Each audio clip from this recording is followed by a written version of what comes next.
आज मैं आपको एक ऐसे इंसान की कहानी सुनाने वाला हूं जिन्हें पूरी दुनिया जलाना चाहती थी, लेकिन आग भी उनका कुछ नहीं बिगाड़ सकी। आखिर वो कौन थे? वो थे इब्राहीम अलैहिस्सलाम। लेकिन लोग उनसे इतनी नफरत क्यों करते थे? क्योंकि उन्होंने पूरी दुनिया के सामने सच बोल दिया था। जब पूरी कौम पत्थर के बुतों को भगवान मान रही थी, तब इब्राहीम अलैहिस्सलाम ने कहा, ये तुम्हें ना फायदा दे सकते हैं ना नुकसान। क्या उनकी कौम को ये बात पसंद नहीं आई? बिल्कुल नहीं। लोग गुस्से से भर गए। उन्हें लगा कि इब्राहीम अलैहिस्सलाम उनके देवताओं की बेइज्जती कर रहे हैं। लेकिन असली तूफान तब आया जब उन्होंने एक ऐसा काम कर दिया जिसने पूरी कौम को हिला दिया। उन्होंने क्या किया? एक दिन जब सब लोग शहर से बाहर गए हुए थे, तो इब्राहीम अलैहिस्सलाम मंदिर में गए और सारे बुत तोड़ दिए। सिर्फ सबसे बड़े बुत को छोड़ा। और कुल्हाड़ी उसी के गले में टांग दी। फिर जब लोग वापस आए तो क्या हुआ? पूरा शहर कांप उठा। लोग चिल्लाने लगे, हमारे भगवानों को किसने तोड़ा? फिर किसी ने कहा, एक नौजवान है जिसका नाम इब्राहीम है। क्या उन्हें पकड़ लिया गया?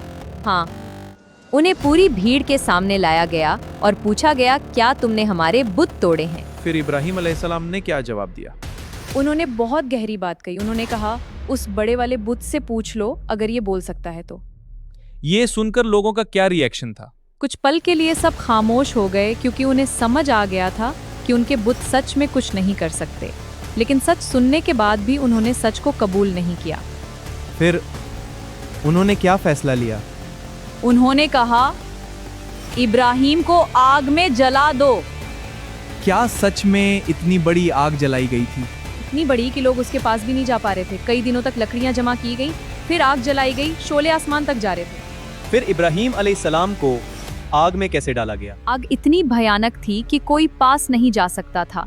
इसलिए उन्होंने एक बड़ी गुलेल बनाई और इब्राहीम अलैहिस्सलाम को उसमें रखकर आग की तरफ फेंक दिया।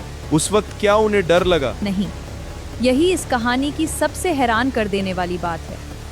जब पूरी दुनिया उन्हें खत्म करना चाहती थी, तब भी उनका भरोसा सिर्फ अल्लाह पर था। क्या उस वक्त कोई फरिश्ता भी आया था? हाँ, रिवायतों में आता है कि फरिश्ते ने पूछा, क्या आपको मदद चाहिए?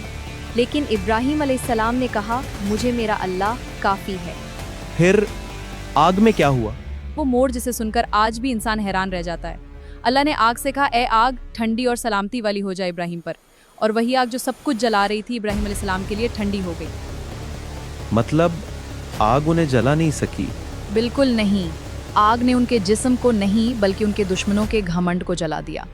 इस कहानी से सबसे बड़ा सबक क्या मिलता है? अगर इंसान का भरोसा सच में अल्लाह पर हो, तो दुनिया की सबसे बड़ी आग भी उसका कुछ नहीं बिगाड़ सकती। और आखिरी मैसेज? सच्चाई पर चलने वाला इंसान शुरुआत में अकेला जरूर होता है, लेकिन आखिर में अल्लाह उसी को कामयाब करता है।